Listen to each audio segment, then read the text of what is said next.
Oil and gas is one of the major sustaining assets of our country.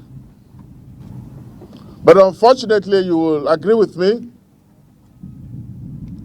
that we have had a lot of insecurity around oil facilities and pipelines. This can no longer be condoned.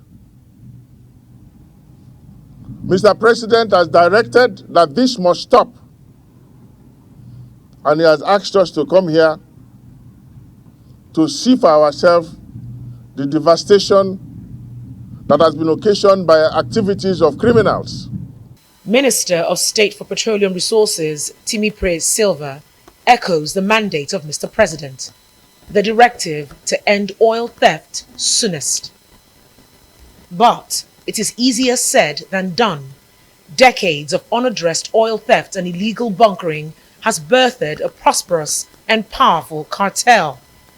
Their activities are costing Nigeria billions of dollars. From artisanal refiners to oil thieves who move stolen oil in ships, their accomplices are numerous. Well, I wouldn't deny that security agencies have been complicit, and I think that's the reason why I said our approach is going to be very comprehensive, and that's why we're here.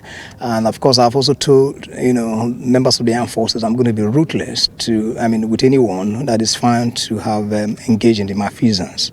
But I can assure you that at the end of it all, there will be greater improvement in the entire space. According to Nigerian Upstream Petroleum Regulatory Commission, the losses are mainly from Bonny Terminal in Rivers State, Forcados in Delta State, and Brass Terminal in Bayelsa State. The main effort now is on the Trans-Niger pipeline and on Zone 5 of the pipeline. This is a final warning call. So starting from Delta, which is an Delta State, where the operation also covers. Presently, we are conducting operations in Aferemo, Yeye Creek, Jones Creek, and the Bennett Island is to start. These are the critical areas, and we believe once we clear those areas, everything in that area is solved. In Bayelsa State, the critical areas are Okaki area and Ibelebiri communities. Okaki area has been cleared as we speak. Nigeria loses 100 to 150,000 barrels of crude oil per day to oil theft. While the bulk of it is shipped out in vessels, the theft perpetrated by artisanal refiners who devastate the environment is a cause for concern. This is happening all across our trunk lines, and the meaning of this is that operations are being shut down, investments are being driven out of our country. More than anything else is that ultimately, around here, you can have a serious crisis of environment in this place. And we're doing everything possible to make it work. Mr. President's directive were very, very clear that take care of this, get this out, so that we can come back to normalcy. This problem must be brought to an end. That is Mr. President's directive. The movement is on. Operation Delta Save is the interdiction. The billowing smoke, also known as black snow, serves as a compass to one of the sites that captures the impact of this criminality to the economy, humanity, and environment. What you see behind me is the remains of an artisanal or modular refinery that once was in Iba River State. It has been destroyed by security agencies. Unfortunately, the impact remains. And from what's going on behind me, it could remain for weeks until the oil passed illegally into this very tank dissipates. Authorities here say that could really take weeks. Officials here try to make sense of the waste before them. You could have a point that is like a U. And if it's like a U, the lower part of that line will continue to have pressure, even when you have shut down.